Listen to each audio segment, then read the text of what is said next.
നിങ്ങളുടെ favourite shows ഇനി ഒരിക്കലും മിസ്സാവില്ല. ഇപ്പോൾ C5 കാണും നിങ്ങളുടെ ഫേവറേറ്റ് ഷോസ് തികച്ചും സൗജന്യമായി. കുട്ടന് കൊടുക്കാനുള്ള മരുന്നുകളൊക്കെ കുട്ടന്റെ മുറിയിലാ. ചേച്ചി ഒന്ന് വന്നു കഴിഞ്ഞാൽ ഞാൻ കാണിച്ച് പറഞ്ഞുതരാം. വാ കുട്ട, സൂക്ഷിച്ച്.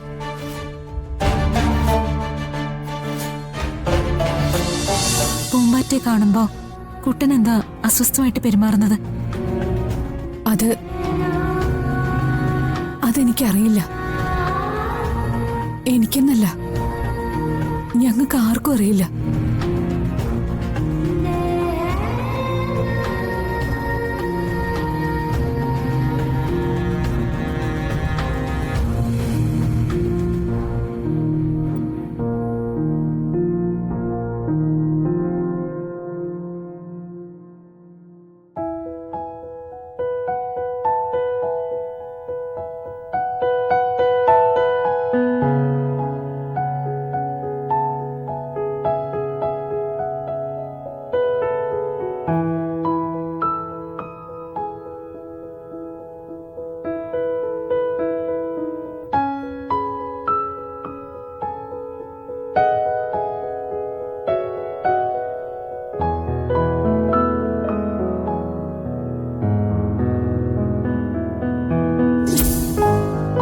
അമ്മേ, ഞാൻ താലികെട്ടാണെങ്കിൽ അതവളെ മാത്രമായിരിക്കും.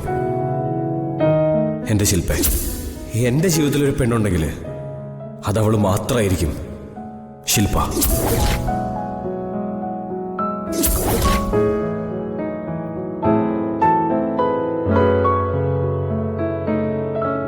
ചേച്ചി,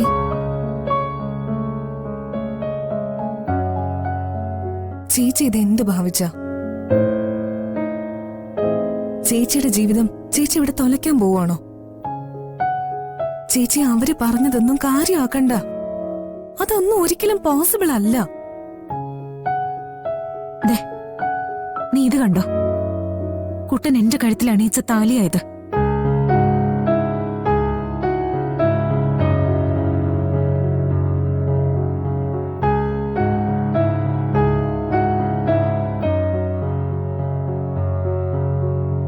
എന്റെ ഭർത്താവാ കുട്ടൻ.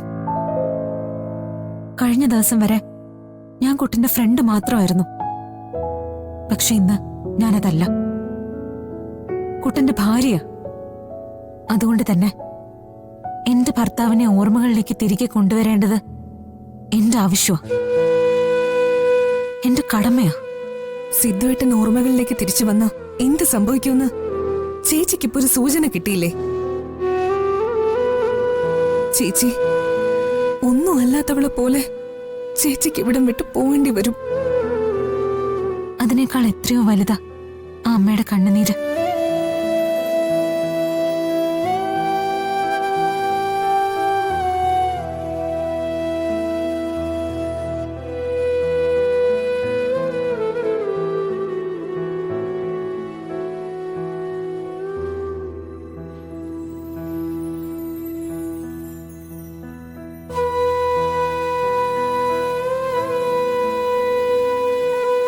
മലകെ,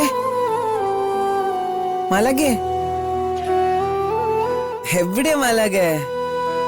എത്ര നേരം ഞാൻ വിളിക്കണു? എനിക്കൊന്ന് കാണുന്നേ, വാ.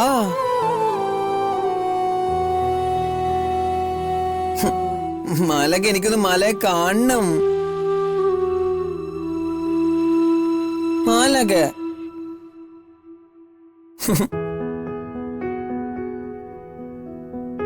എത്ര നേരമായി വിളിക്കണു? ഒന്ന് വരാൻ പാടില്ല എന്റെ അടുത്ത്. മാലക, വാ മാലക. കുട്ട,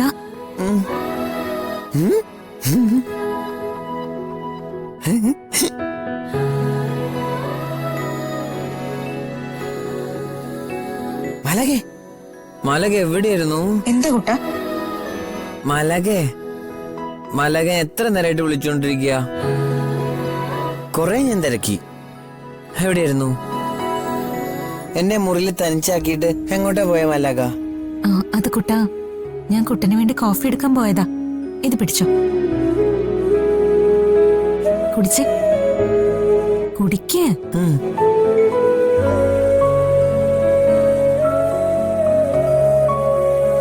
മാലാക ഞാൻ വിഷമിച്ചിരിക്കായിരുന്നു. ഞാൻ കരുതിയേ മാലാക എന്നെ വിട്ടിട്ട് ഇവിടെ നിന്നൊക്കെ പോയിന്ന്. ഏയ്, ഞാൻ എവിടെയും പോയില്ല കുട്ട. ഇനി ഞാൻ എന്റെ കുട്ടനെ വിട്ട് എവിടെയും പോവേയില്ല. സത്യം? സത്യം. മാലാകെ എന്നെ വിട്ട് പോവില്ലട്ടോ. ഇല്ല, പോവില്ല. കുട്ടാ കുട്ടാ. എന്താ അമ്മല്ലേ? അല്ല, ഞാൻ കുട്ടനെ വിളിക്കാൻ വന്നതാ. കുട്ടനെ കുളിപ്പിക്കണം. വേണ്ട, എന്നെ നീ കുളിപ്പിക്കണ്ട. അയ്യോ, കുട്ടനെ കുളിപ്പിക്കേണ്ടതേ എന്റെ ഡ്യൂട്ടിയാ. അത് വേണ്ടെന്നല്ല ഞാൻ പറഞ്ഞേ. എന്നെ നീ കുളിപ്പിക്കണ്ട. ഇനിയേ എന്റെ കാര്യങ്ങളൊക്കെ നോക്കാനേ എന്റെ മാലാകയുണ്ട്. മാലാകെ എന്റെ കാര്യമൊക്കെ നോക്കൂലേ? അല്ല സിധു, ഞാൻ പറയുന്നൊന്ന് കേക്ക്. വേണ്ട, നീ ഒന്നും പറയണ്ട. ഒന്ന് പോയി തരുവോ? കുട്ട, എന്താ ഇത്? കുട്ടൻ വെറുതെ അമലിനോട് ദേഷ്യപ്പെടണ്ട. കുട്ടന്റെ കാര്യങ്ങളൊക്കെ ഞാൻ തന്നെ നോക്കിക്കോളാം. അതെ, ഇവനോട് പറ. അമലെ, ആ കുട്ടനെ ഇന്നു മുതൽ ഞാൻ കെയർ ചെയ്തോളാം. അല്ല ചേച്ചി, കുട്ടന് കുറച്ച് മരുന്നുകളൊക്കെ കൊടുക്കാനുള്ളതാ. അത് പതിവായിട്ട് ഞാനാ കൊടുക്കാറുള്ളത്. അതൊന്നും സാരമില്ല. ആ മരുന്നുകൾ എന്താണെന്നും അത് കൊടുക്കേണ്ട രീതികൾ എന്താണെന്നും എന്നോട് പറഞ്ഞു തന്നാ മതി. ഞാൻ കൊടുത്തോളാം.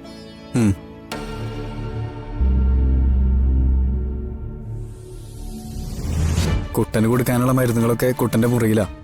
ചേച്ചി ഒന്ന് വന്നു കഴിഞ്ഞാൽ ഞാൻ കാണിച്ച് പറഞ്ഞുതരാം. ആ, വാ കുട്ട, വാ. സൂക്ഷിച്ച്.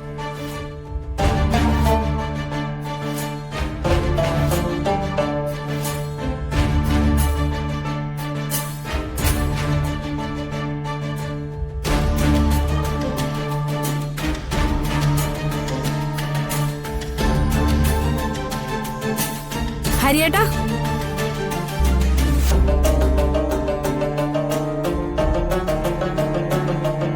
എന്താ മായേ, നീ എന്തിനാ ഇങ്ങനെ കിടന്ന് വെപ്രാളപ്പെടുന്നേ?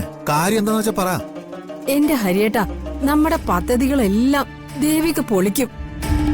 നമ്മൾ മിക്കവാറും കുടുങ്ങും ഹരിയേട്ടാ. ഇടി, നീ വെറുതെ ഓരോന്ന് പറഞ്ഞ് മനുഷ്യനെ പേടിപ്പിക്കരുത്. ഞാൻ കണ്ട കാര്യ ചേട്ടാ ഈ പറയുന്നേ. നീ എന്ത് കണ്ടുന്ന്? എടി, എന്താന്ന് വെച്ചാൽ തെളിച്ചു പറയേ. മനുഷ്യന് മനസ്സിലാവുന്ന രീതിയിൽ നീ പറഞ്ഞു തൊലക്കേ. അതെ, അവളില്ലേ ആ ദേവിക, ആ സിദ്ധുവിന്റെ കെയർ ടേക്കറിനോട് അവന്റെ മരുന്നുകളെ കുറിച്ചൊക്കെ ചോദിച്ച് മനസ്സിലാക്കിയിരിക്കുക. ഇനി മുതൽ സിദ്ധുവിന് മരുന്ന് കൊടുക്കുന്നതൊക്കെ അവളാണത്രേ. അവൾ അങ്ങനെ മരുന്നുകൾ കൈകാര്യം ചെയ്യാൻ തുടങ്ങിയ നമ്മൾ നടത്തിയ തിരുമാറികൾ മൊത്തം അവൾ മനസ്സിലാക്കില്ലേ? നമ്മൾ പിന്നെ പെടില്ലേ ഹരിയേട്ടാ? എനിക്കാകെ പേടിയാവുന്നു. ഇടി, നീ ഒന്നുകൊണ്ടും പേടിക്കേണ്ട കാര്യമില്ല മായേ. അവൾ എത്ര ശ്രദ്ധിച്ചാലും നമ്മൾ നടത്തിയ തിരിമറികൾ ഒന്നും അറിയാൻ പോകുന്നില്ല. ഉറപ്പാണോ ഹരിയേട്ടാ? അതിലെന്താ ഇത്ര സംശയം? എടി, ആ മരുന്നുകളുടെ കണ്ടന്റ് മനസ്സിലാക്കാൻ വേണ്ടി അവൾ വലിയ ഡോക്ടറൊന്നുമല്ലല്ലോ. എങ്കിലല്ലേ നമ്മൾ എന്ത് മരുന്നാണ് സിദ്ധുവിന് കൊടുക്കുന്നതെന്നുള്ളത് മനസ്സിലാക്കൂ.